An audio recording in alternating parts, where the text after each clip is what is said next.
From the studios of Farm Journal Broadcast, this is AgDay.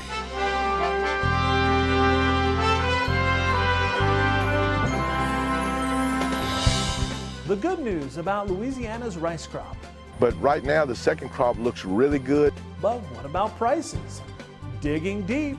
A healthy soil is teeming with microbes, from the tiniest bacteria to fungi. We look into the tiniest things that could bring the biggest benefit as we help you flip your soil.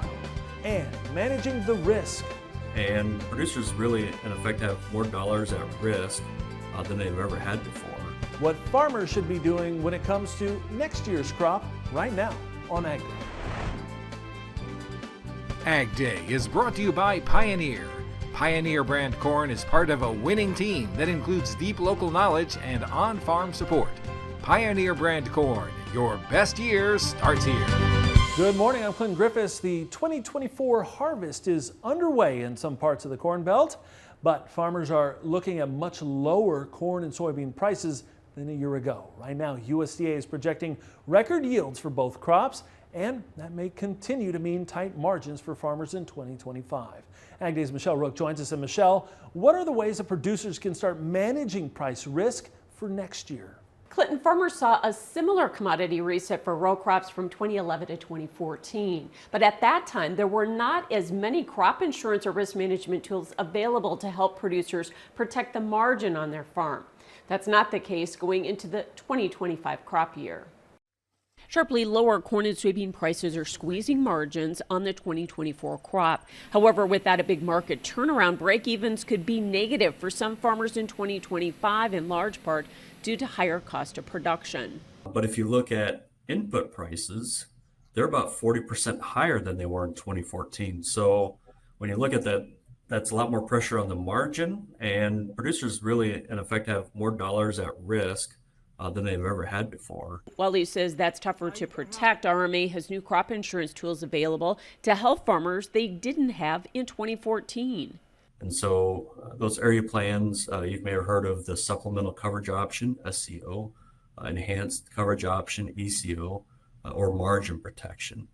And so all three of those are area plans. They all have kind of a different nuance to them, but all of them provide a higher level of coverage than what you can get just from your underlying policies. So how much does that insurance cover for the average producer?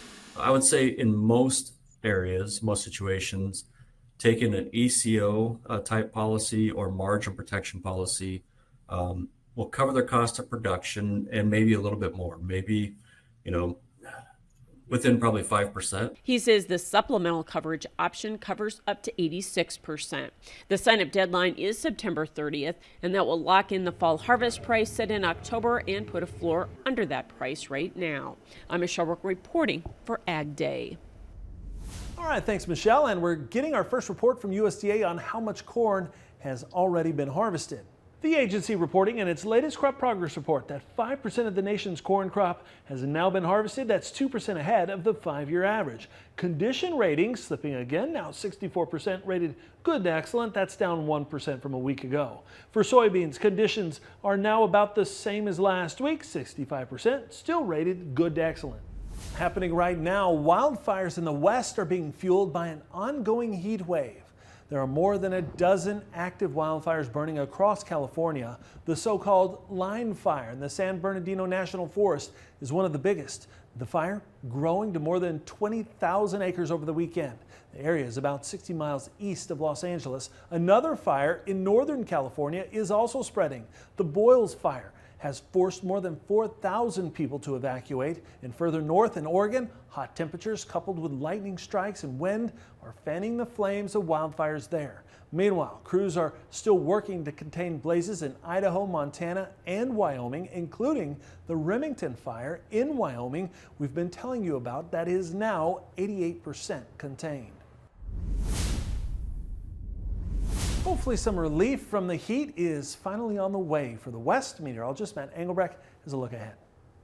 Yeah, temperature outlook not looking like much in the way of cooler weather. We're seeing again that trough and that ridge interplay across the United States, where we have a ridge of high pressure over the plains and the Midwest with the good chance of above normal temperatures back up in the Dakotas, Minnesota, Wisconsin, and then stretching all the way down here into Texas. That's how you know it's quite a dominant ridge. A trough develops out here towards the west, but it kind of squishes itself, so the best energy as well as the rain and cooler air will be right along the west coast. Now, the other thing that we're going to be following very closely is what's going on with the tropics. You can see the 15 to 40% potential for some flooding as early as Tuesday back in here towards Texas and Louisiana. And notice how it's got kind of that half circle.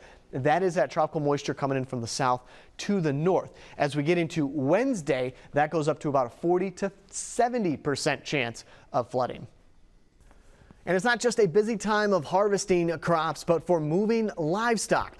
Brad in South Dakota sharing this photo, saying he was moving some steers. He added that the little cowboy on the right in this picture is only 6 years old. You can see working together, they all get the job done.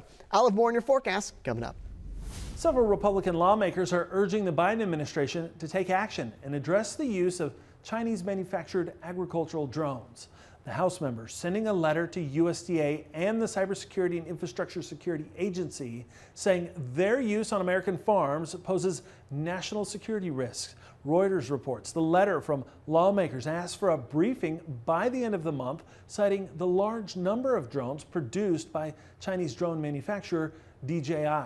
The congressional letter says, quote, the risk of these DJI agricultural spray drones being manipulated to carry out an attack in the U.S.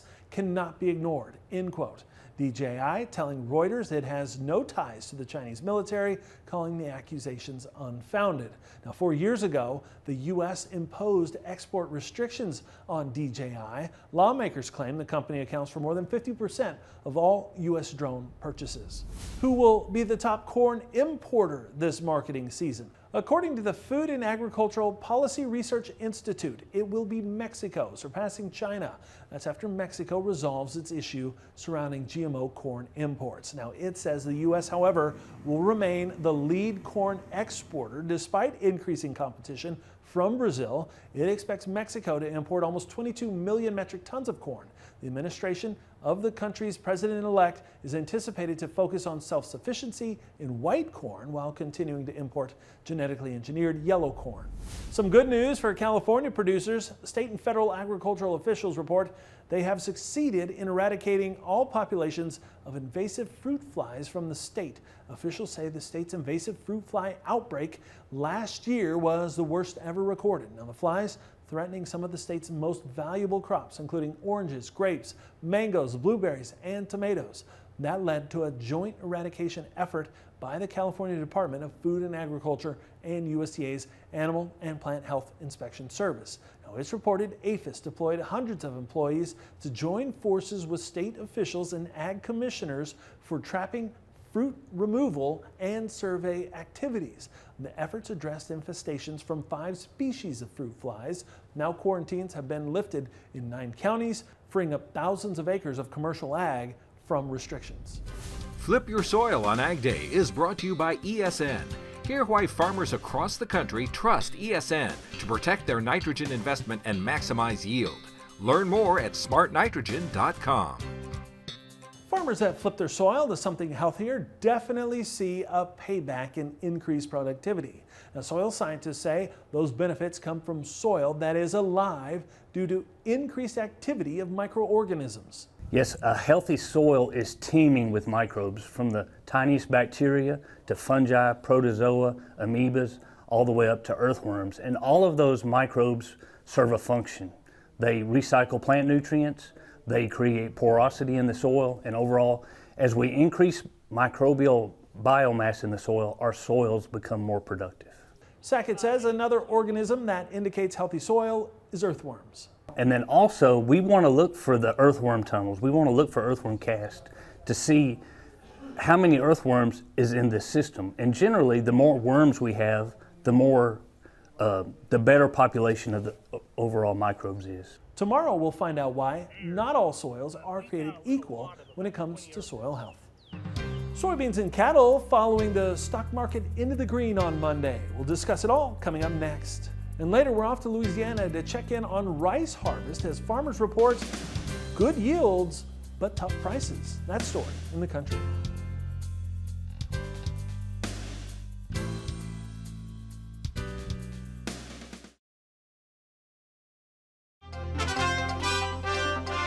Chief executive officers of Kroger and Albertsons say a proposed merger would allow the two supermarket companies to actually lower prices. The CEOs for Kroger and Albertsons testifying in court last week, defending the proposed merger between the two grocery chains, saying the deal would allow them to more effectively compete with retail giants, including Walmart and Amazon.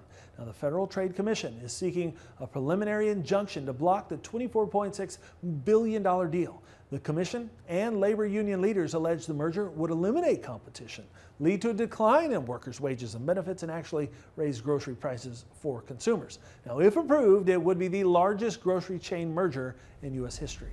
USDA reported on Monday that China made another buy of U.S. soybeans, and that helped push soybeans into the positive to start the week of trading. Shel Rook joins us again with a look ahead in markets now. Grains mixed on Monday. Arlen Suderman joining us with analysis. And Arlen, corn and soybeans to the plus side on Monday. Soybeans have been kind of leading the charge here. All the grains, though, have had a nice rally off of the harvest lows. So, has that all been fun short covering, or is there something fundamental pushing the market? That's largely been fun short covering. We saw it in Friday's CFTC report, and I anticipate we'll see it more again in this coming Friday's CFTC report. Some of it is because we simply got to such low, multi-year low levels that the fund said, based on what we currently know, what data we currently have, maybe we've taken things low enough. And so they started taking some profits. When you get this low and you have a big short position, your biggest risk is a black swan event or something unexpected that comes along and catches you on the wrong side. So you start getting nervous. The opposite is true in a bull market.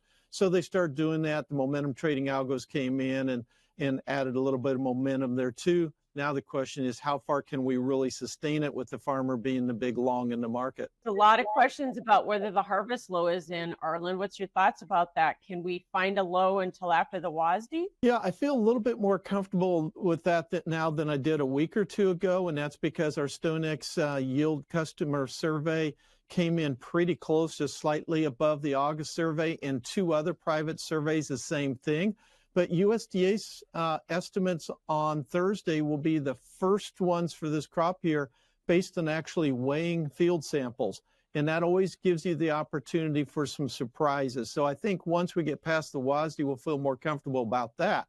Then the other risk that will come along will be if we have a rapid harvest and limited storage space with record crops, that could always pressure you lower when bushels are forced onto the market. Yeah, so do you expect any big adjustments from USDA Thursday? I don't expect it, but that's what surprises are made out of. And it really comes down to seed size. Overall, even though we finished hot, August was a cool month. That favors big seed sizes and surprises in September. On the other hand, we finished dry, and in some areas really dry. That favors smaller seed size and smaller yields. How will the two balance out? That's the biggest question I have for Thursday. Thanks for joining us, Arlen Suderman with StoneX. We'll have more AgDay coming up. Watch Markets Now with Michelle Rook on the Farm Journal YouTube channel, keeping you updated throughout the day on the markets at the open, midday, and close. Find out what moved the markets today and what to expect the market to do next.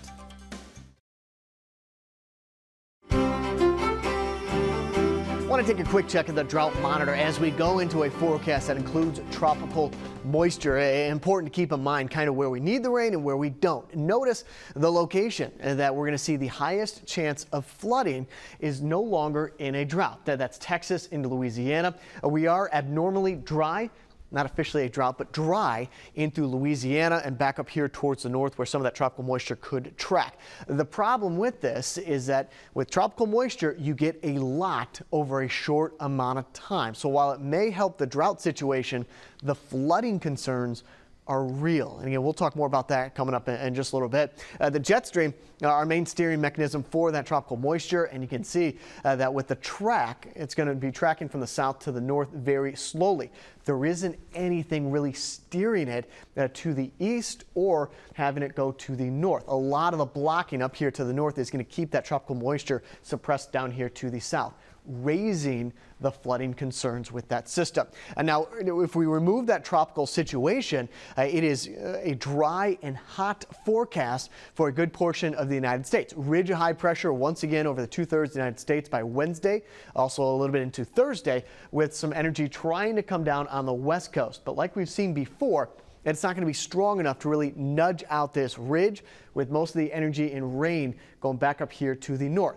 Now, there are going to be some cooling temperatures on the way next week, but as we talked about last week, for this week, it is going to be a hot and dry stretch for a good portion of the United States. By Sunday and Monday of next week, that energy that we're looking at on the west coast, right back up here into parts of Canada, as we keep a cap on the atmosphere in and across the United States. Again, that's the jet stream coming up on Sunday. We'll start off in Missouri. Sunny, high around 87 degrees, low about 55. Austin, North Dakota, mostly sunny, high of 83, low of 53. Amber, Washington, 81 degrees, partly cloudy, low about 53 degrees. Is there a bullish story building in the dairy market? We'll tell you what the experts think next. And later, rice harvest is off and running in Louisiana. What farmers are saying about yields today in the country.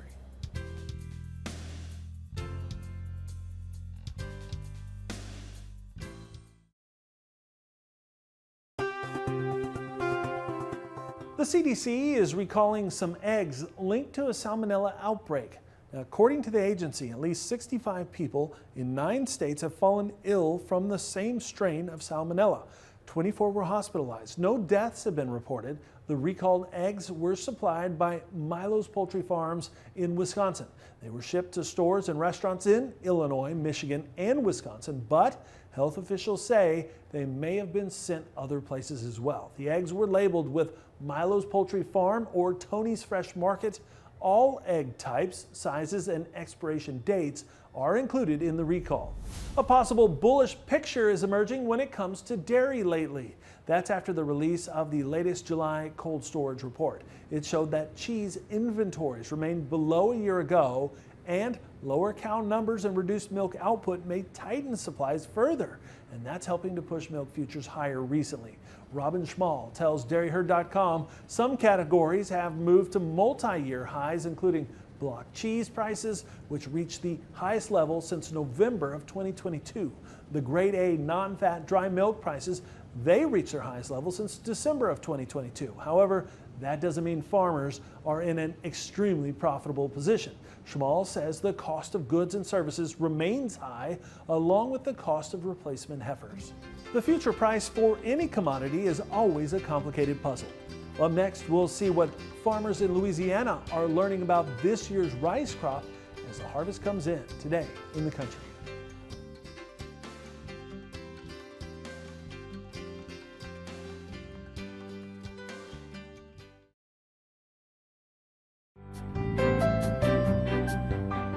Optimism was high when Louisiana rice producers began harvesting their crop, but as the harvest progressed, yields started falling.